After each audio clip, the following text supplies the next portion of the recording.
shame is when we internalize those things that maybe we feel we've done wrong, and we think and believe that we are wrong, that we are bad or broken or unworthy of love. And when you feel that you're bad or unworthy of love, then you don't have the motivation to change because you don't believe that you're worth it. So instead, you might turn to self-sabotaging behaviors or self-destructive behaviors because that's what you think you deserve. Hello, Mandy. It's so nice to have you on the show today. How are you doing? I'm good. I'm really glad to be here. How are you? I'm doing quite fine, and thank you so very much for being here. You see, I truly appreciate you. And you see, Mandy, oftentimes I love to thank my guest for two things. And I do this so often to the point where it has become my anthem. So, firstly, Mandy, I want to say thank you so very much for investing in yourself. You see, you are on this platform right now because you did invest that in yourself. And oftentimes, Mandy, I love to make reference to the amazing mango tree. Let's say some couple of months back, Mandy, I was on a particular road and just by the roadside, Mandy, there was this very tall, unattractive mango tree. And I use the word unattractive because the mango tree's got no mangoes on it and the leaves are all dry. So I just walked past it and I went my way. But you see, Mandy, just recently I was on that same road, and this time around, a lot's changed about the mango tree. The mango tree caught my attention pretty good from a distance, and immediately I got the urge to move so close to it, of which I did, and it wowed me because now the mango tree's got a lot of mangoes on it, beautiful green leaves and healthy branches. And not just mangoes now, Mandy. I'm talking about ripe mangoes. It was such a lovely experience that day, and I was so, so excited. Here is my point. The fact that you dedicated your time, energy, and resources to becoming the amazing Mandy that you are today, that alone has made it impossible for me to skip you. And that's why you got the request from me to be on the show because I was attracted to the fruit of all that you're doing, your philosophies, your insight, the impact your work is having, and how you are offering your solution. These stuffs are beautiful. And just before I sent you that request, Mandy, I said to myself, I've got to benefit from these beautiful things that Mandy is doing.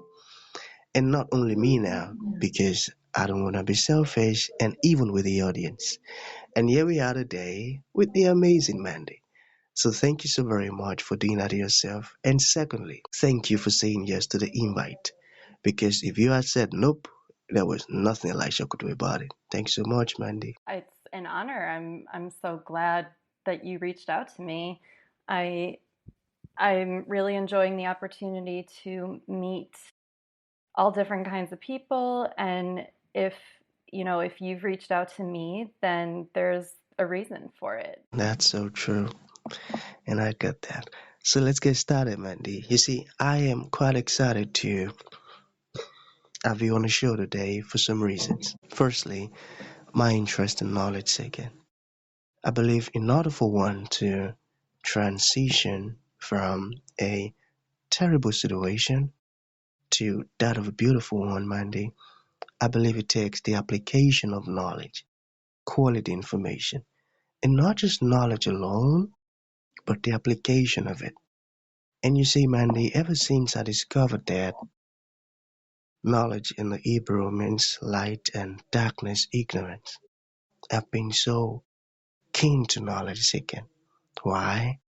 Because I do not want to remain in the dark. So that's going to make our conversation today very important to me and even to the listeners. And the second reason why I'm excited to have the incredible Mandy on the show is for the sake of the audience. You see, Mandy, we live in an age where information is as abundant as grains of sand. We've got lots of information flying out there.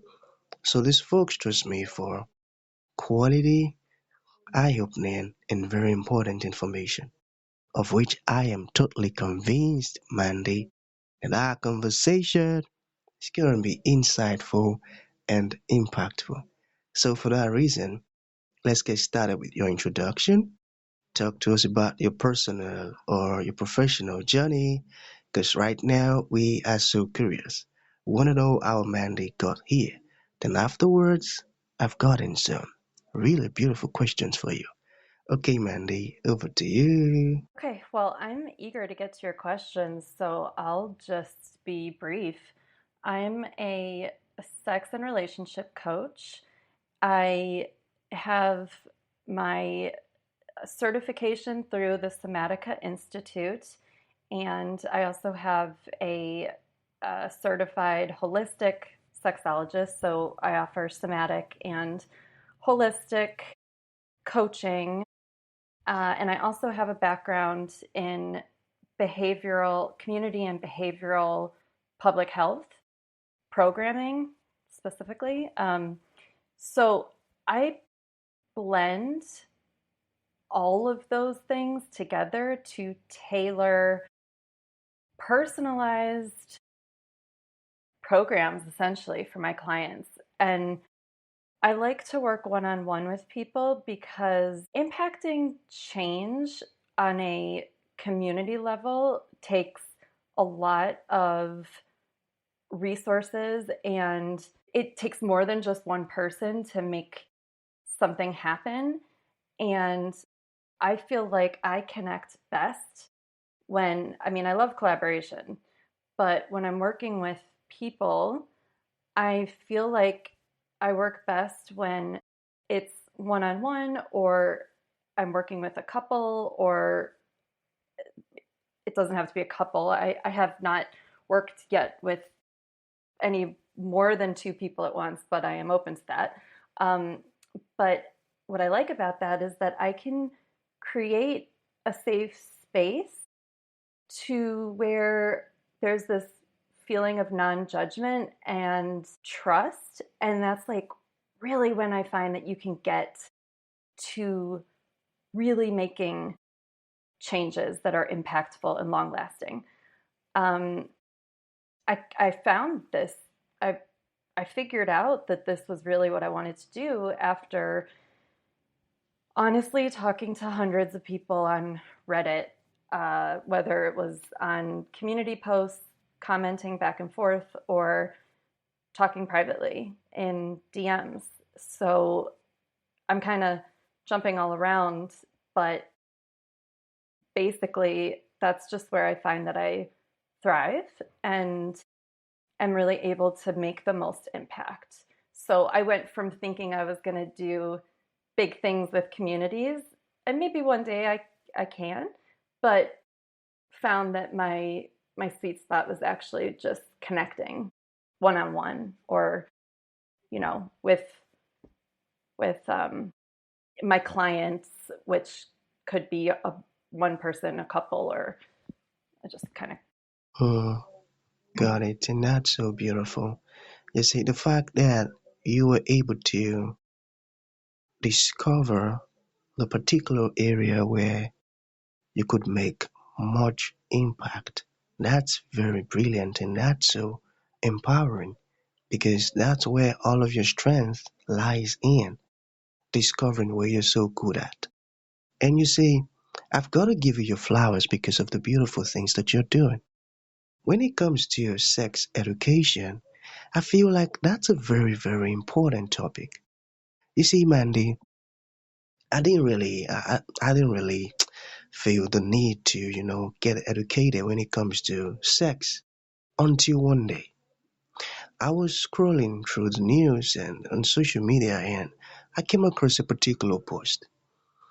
And the post says that mm, this particular man, married man, is saying that he wants to end things with his wife. And I said, okay, we are so used to divorce, but I kept reading. And because I wanted to know, okay, why? What did she do this time around? What is the offense? I was probably thinking maybe she cheated on him or, something. One of those things that we hear on the news until I came across the reason. And the reason was, he said, my wife lacks proper sex education. And I just find it very boring. And how do I stay with this person forever when she cannot even, please me sexually? And then I said to myself, do people really get divorced for things like this? And ever since then, I said, okay, I think educating myself in this area is very important. And that's why I invite beautiful guests like you to come and share your wonderful knowledge with us. So thank you so very much once again for being here. So I've got some questions for you. Are you ready for me? Yeah. All right, so let's get right into it. So let us firstly begin with shame. Okay, so what do people often get wrong about shame? Can you talk to us about that? Well, I think there's several things. One, I think people believe that shame will be a positive motivator for change or a motivator for positive change. And it's, we've, if you are familiar with Brene Brown at all, she's done some research that shows that shame actually traps us and facilitates these self destructive or maladaptive spirals of maybe they're maladaptive coping skills, essentially. And the thing that I think people get wrong is the difference between shame and guilt. Guilt is when you've done something wrong, you've hurt someone, or you've made a mistake, and you can recognize that and you don't see it as a reflection of it's something you did, it's not who you are, and you can learn from it. Shame is when we internalize those things that maybe we feel we've done wrong, and we think and believe that we are wrong, that we are bad or broken or unworthy of love. And when you feel that you're bad or unworthy of love, then you don't have the motivation to change because you don't believe that you're worth it. So instead, you might turn to self sabotaging behaviors or self destructive behaviors because that's what you think you deserve. So, the other big mistake that I think we make is we think we can use shame to teach people how to be better. But what that actually does is sort of dooms people to not only not behaving in a healthy way, but behaving in self destructive ways. Wow, I got that. So guilt is more like saying I have caused a problem, and shame is like I am the problem. I got that. So how does shame quietly shape our sex lives? So I think a lot of people, for one reason or another, are raised in an environment that tells them in some way sex is wrong. Wanting sex is wrong. Being sexual is wrong.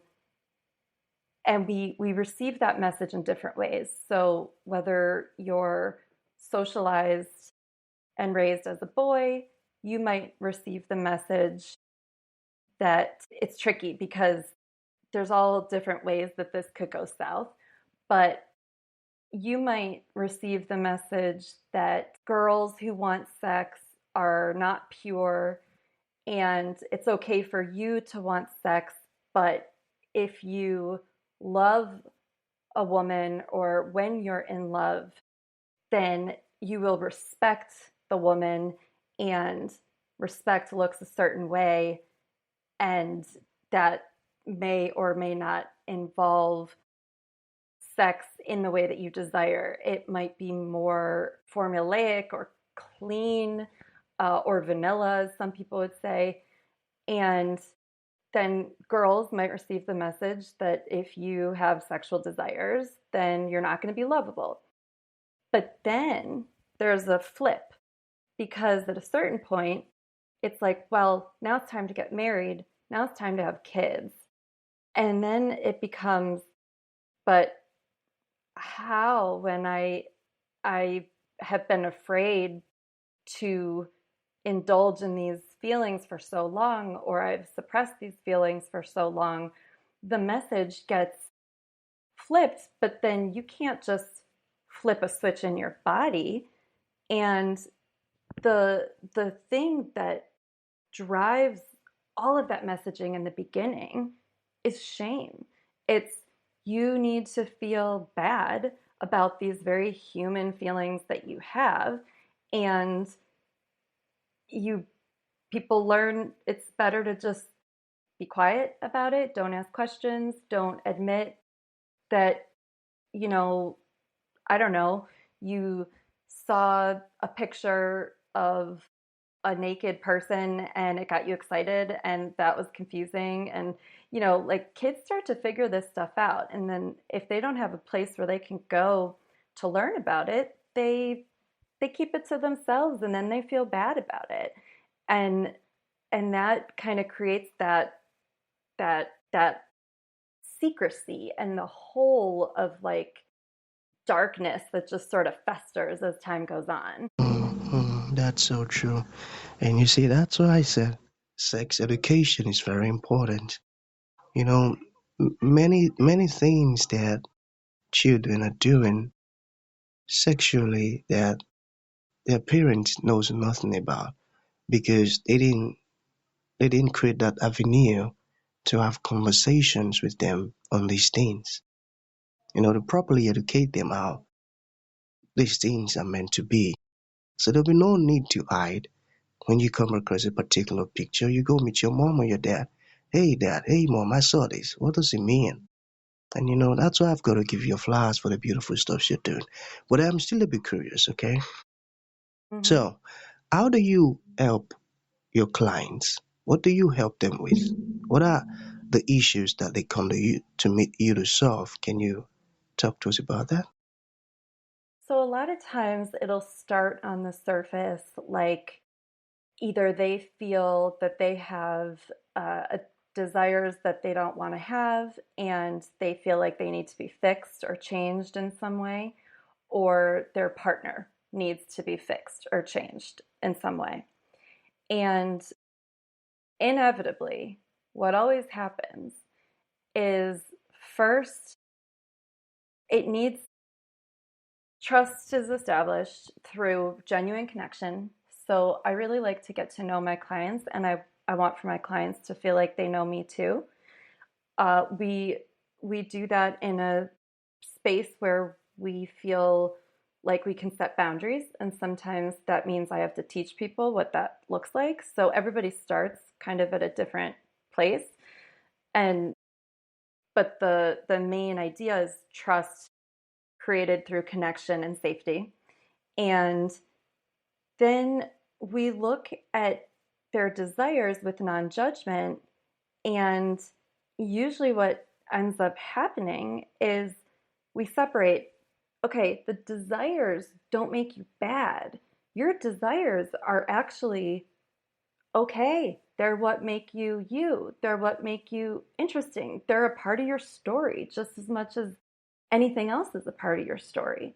And so once we can stop looking at those things like they're bad, then it's possible to move forward and say, all right, well, what is it that you really want?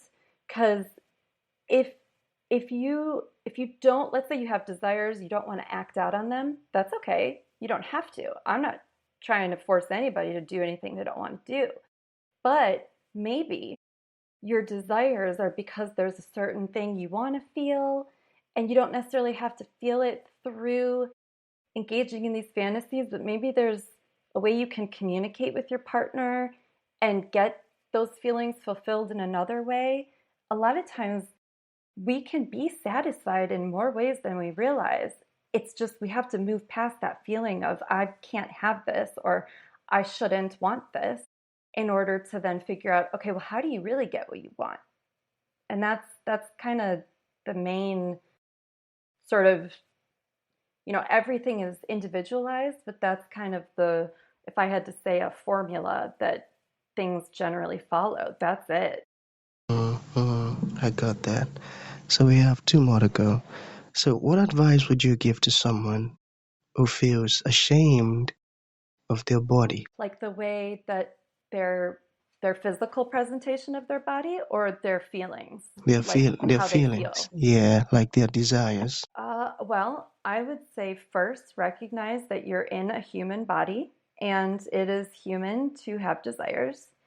And then I would say, think about somebody you care about a lot, whether it's a best friend, a sibling, a child, and think about them having desires and then feeling ashamed of them and maybe beating themselves up over it and feeling weird or wrong.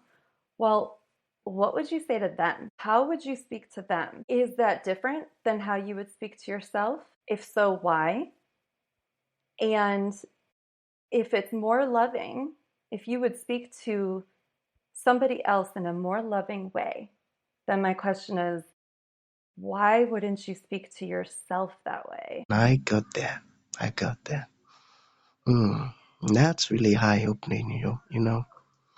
So, Mandy, to bring this to an end, what would you like to leave the audience with, like a final thought? And to those ones who would like to reach out to you, learn more about the beautiful stuff you're doing, or even ask you questions, how can that be possible? So you can find information about me at my website, hearts-desire.com.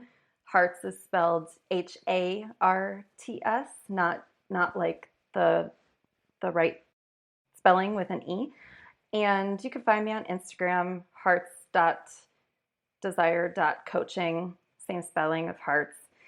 And you can read my blog, you can subscribe to that, and you could fill out a contact form. You can even sign up for a free consultation right on my website, just on my calendar.